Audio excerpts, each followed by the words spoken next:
सब कोई भगवान की बधाई में आया, लेकिन माता रोहिणी ठाकुर जी की बधाई में अब तक नहीं आई। ये नंद बाबा जी ने देखा, पूछा यशोदा से कि रोहिणी क्यों नहीं आई। रोहिणी जो है ना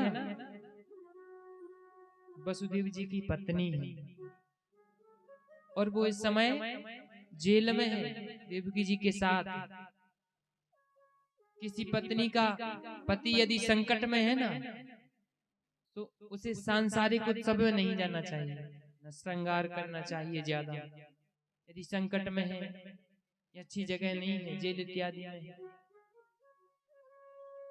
इसी वजह से मैया रोहिणी आई नहीं। जब मैया ने, यशोदा ने, बाबा ने समझाया, उन्होंने विचार किया ये कोई संसार का उत्सव नहीं है, ये संसार के पति के जन्म का उत्सव है, मुझे अवश्य जाना चाहिए। और ऐसा विचार करके गई। नंद कछु इतनो ही दियो, घनश्याम कुबेरहु की मति बौरी। देखत मोहि लुटाई दिए, न बची बचिया छचियान। कुछ नहीं रखा अपने पास, जो हाथ में आया सब लुटा दिया ब्रजवासियों ने। जो भी आए, चाहे आभूषण हाथ में आए, चाहे धन हाथ में आए, सब लुटा दिया। इतने प्रसन्न हैं आज नंद बाबा जी, और बोले देखो तुम सब मनाओ उत्सव, मैं जा रहा हूं कंस को कर देने के लिए। क्योंकि राजा कंस के क्षेत्र में जितने गांव इत्यादि आते थे ना, वो सब कर देने जाते थे, टैक्स देने जाते थे। हम आप भी तो टैक्स देते हैं ना सब। बताओ कौन कौन देता है टैक्स, हाथ उठाओ किसको पता। हम सरकार को टैक्स देते हैं, बताओ कौन कौन देता है। सरकार तो हमसे कभी लेने आती नहीं कि भैया टैक्स दो हमें, फिर हम कैसे देते हैं। यदि हम आप 10 रुपए की वस्तु, चाहे 1000 रुपए की वस्तु, चाहे 1 लाख रुपए की वस्तु खरीदते हैं ना, सरकार उस पर टैक्स लगा के ही पैसे उसके नियुक्त करती है। 18% जीएसटी अवश्य लगती है। हम भी कर देते हैं ऐसे, वो भी कर देने जा रहे हैं। बोले आप उत्सव मनाओ, और यहाँ वसुदेव जी को कुछ दिनों के लिए राजा कंस ने छोड़ दिया था। जैसे ही नंद बाबा वसुदेव जी से मिले तो कहते हैं बाबा, अहो ते देव की पुत्रो कंसेन बहवो हता, एकावशिष्टा वर्जा कन्या शापे दिवं गतः। अहो ते देवकी पुत्रा, मैंने सुना है कि देवकी के जितने पुत्र हुए थे ना, सब कंस ने मार दिए। मुझे सुनकर के बड़ा दुख हुआ। और एक कन्या आई थी, वो भी अपने आप आकाश में अंतर्ध्यान हो गई। लेकिन आप चिंता मत करिएगा बाबा, आप यही समझिए जो मेरे यहाँ लाला है ना, आप उसको अपना ही समझिए। कहते समझना क्या है, वो तो हमारा है ही, तुम्हें पता नहीं। और वसुदेव जी के पास रुके नंद बाबा, और यहाँ कंस ने क्या किया, सभा बुलाई, भैया बताओ क्या करें। शत्रु प्रकट हुआ ब्रज में, अब उसका पता लगाना है। यदि नहीं मरा बालापन में तो फिर मुश्किल, जान बचाना है। यदि उसे बचपन में नहीं मारा ना, तो फिर बड़ा होके वो हमें मार देगा, इसलिए उपाय बताओ। बोले महाराज किसी योद्धा को भेजो। एक सैनिक बोला योद्धा को भेजेंगे, कैसे जाएगा। हमारे राक्षस तो इतने खूबसूरत हैं कि वहां जैसे ब्रज में पहुंचेंगे ना, तो तहलका मच जाएगा, सब अपने अपने बच्चों को लेके भाग जाएंगे। फिर क्या करें। बोले राक्षस को नहीं, और किसी को भेजो। तब जो कंस की बहन थी वो बोली, भैया मैं आपकी बहन पूतना कब काम आऊंगी, मुझे पहुंचाइए। बोले आपके भी इतने इतने दांत निकले हुए हैं बाहर मुंह से, आपको देख के तो और जल्दी भाग जाएंगे। बोले चिंता मत करो भैया, भूल गए आप जब हमसे युद्ध किया था ना 6 दिन 6 रात्रि, कितने कितने भेष मैंने बनाए थे, तो क्या करोगी?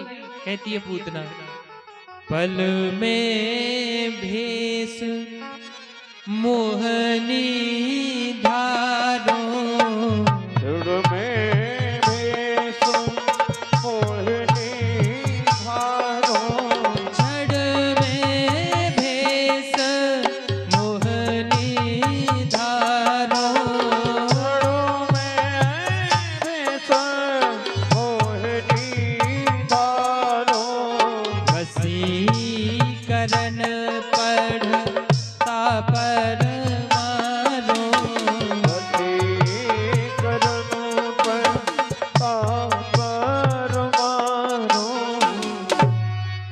क्षण में भेष मोहिनी धारो, मैं एक क्षण में मोहिनी वेश बना सकती हूँ, भूल गए आप? अच्छा जाओ, भेष मोहिनी बना करके चलिए पूतना ब्रज की ओर। वहां ब्रज में उत्सव मन रहे हैं। एक सखा को बुला करके बोले, बेटा मैया है? बोले हाँ है। बोले उससे जाके बोलो तुम्हारी छोटी बहन आई। जो सखा था वो मैया के पास पहुंचा, बोला मैया तेरी छोटी बहन आई है। बोले मेरी छोटी बहन कोई है ही नहीं, कहां से आई? मैया ने बाहर आके देखा, बोले कौन है आप? बोले हम आपकी बहन हैं। मैया कहती है, माई न जाई मैंने गोदी न खिलाई, तू मेरी बहन कहां से आई? मेरी मैया ने तुझको जन्म नहीं दिया, तू मुझसे छोटी है। मैया ने जन्म दिया होता तो मैं तुझे गोदी में भी कभी खिलाई होती। ऐसा जब हुआ नहीं, तू मेरी बहन कहां से बन गई? रिश्ता निकाल लिया क्या? तू माँ में की मैं फूफी की, या सुलगे दो बहन रे। अरे मैं तेरे फूफा क्यों लगी दगी तुझे पता नहीं है मैया? अच्छा ठीक है कोई बात ना, अब जैसी भी आई है आजा और लाला के दर्शन कर ले, बधाई गा ले, नाच ले और भोजन कर। क्योंकि इतनी भीड़ थी, ठीक है आज जैसी भी आ गई है, नहीं जानती होंगी मैया बोली कोई बात ना आजा। मैया ऐसे भोजन ना करें, ऐसे यमुना जी में जा स्नान करके आ, रसोई घरे पूरे साफ करिए तब आके भोजन करूंगी। अच्छा मैया ने सोचा ठीक है पहली बार आई है कर लेते हैं। अब जैसे ही मैया गई, पूतना ने सोचा अपना काम कर लेने दीजिए जिसके लिए हम आए हैं। पूतना ने जैसे ही मैया को जाते हुए देखा और पलना के पास में गई, जैसे ही भगवान की ओर देखा, भगवान जो ऊपर को टकटकी लगा करके देख रहे थे, जैसे ही पूतना आई उन्होंने अपनी आंखों को बंद कर लिया। परीक्षित जी पूछते भगवान ने आंखों को बंद क्यों कर लिया, क्या हुआ? कहते हैं इसके कई कारण हैं, संत लोग बताते हैं, विद्वान जन बताते हैं इसके कई कारण हैं। देखो भगवान के नेत्रों में कौन वास करते हैं? चंद्रमा मनसो जात चक्षुः सूर्यो अजायत। मन में तो चंद्रमा रहता है लेकिन चक्षुः सूर्यो अजायत है, आंखों में सूर्य भगवान वास करते हैं। तो सूर्य भगवान कहते हैं ये पहले हमारे कुल में राम जी बनकर आए थे, अब ये श्याम जी बनकर आए हैं। ऐसे हमारे कुल में जन्म लेने भगवान को ये मारने आई है दुष्टा, हम इसे नहीं देखेंगे। उन्होंने अपनी आंखें बंद कर ली तो भगवान की आंखें बंद हो गई।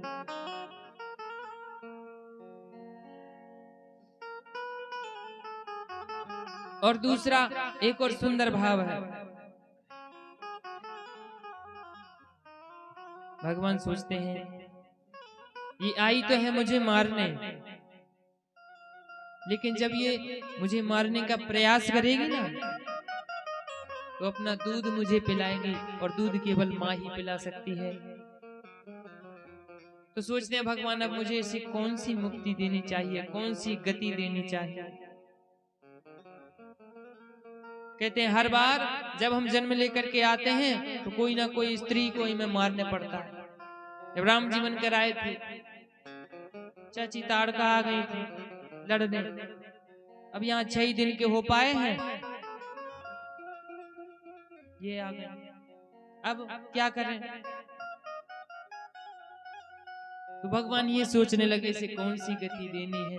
और एक भाव बड़ा सुंदर है। भगवान सोचते हैं प्रभु भोलेनाथ अब ये हमें जहर पिलाएगी और हमें आइडिया नहीं है जहर पीने का, आपको बहुत आइडिया है, आप आ जाइए। कहने लगे भोलेनाथ मन मंदिर में आ जाओ, शिव शंकर भोले भाले। मन मंदिर में आ जाओ, शिव शंकर भोले भाले।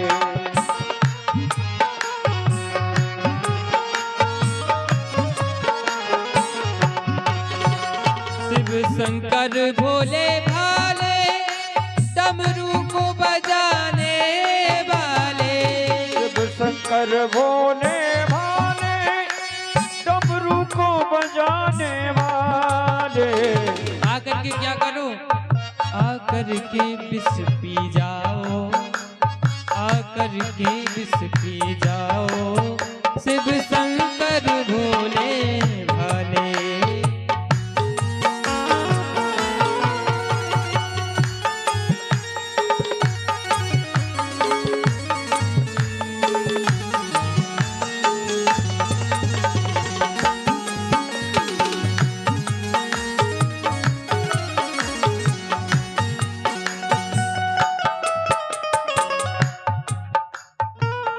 भगवान भोलेनाथ का ध्यान कर रहे हैं, पुकार रहे हैं कि आप आ जाइए, आप ये जहर को पी लीजिए। और जैसे ही इतना सोच रहे थे इतने में पूतना गई और बिहारी जी को अपनी गोदी में उठा लिया और दुग्ध पान कराने लगी। सोचने लगी थोड़ा सा दूध पिएगा, जहर मुंह में जाएगा और हम पलना में लिटा के भाग जाएंगे, हमें कौन पहचानेगा। लेकिन किसके साथ घात करने आई थी, जिसने अब तक सबको छला, उसको छलने आई थी पूतना। पूतना ने जैसे ही दुग्ध पान कराना शुरू किया, भगवान कुछ देर तक पीते रहे तो उसे लगा बड़ा अद्भुत बालक है, जहर इसके मुंह में चला गया फिर भी कुछ नहीं हुआ। फिर भगवान ने जैसे ही दूध के साथ साथ उसके प्राणों को खींचना शुरू किया, तब उसे एहसास हुआ कि अब कुछ हो रहा है, अब गड़बड़ है, बालक कोई साधारण नहीं है। अब लेकर के भागी भगवान को बाहर और अपने असली रूप में आ गई, बड़े विकराल रूप में, और दूर तक ले गई और बोली छोड़ बालक छोड़, मुझे छोड़ दे। भगवान कहते हैं मुझे छोड़ना नहीं आता। मौसी जी हम छोड़ना जानते ही नहीं, हम जिसको एक बार पकड़ लेते हैं फिर छोड़ते ही नहीं। आपने गलत आदमी को चयन कर लिया। बोले इतना सब बालक बोलता है? बोले हाँ भी देखो क्या क्या करता है। ऐसे प्राण खींचे पूतना के कि कुछ ही क्षणों में उसके प्राण पखेरु उड़ गए। बोल पूतना वर्धन भगवान की जय हो। आज भगवान ने ब्रज में पहली लीला की, पूतना का उद्धार किया। मैया ने जैसे ही देखा पलना में ललना नहीं है तो रोती हुई ब्रजवासियों से पूछती है क्या मेरे लाला को देखा है? सभी लोग जाते हैं,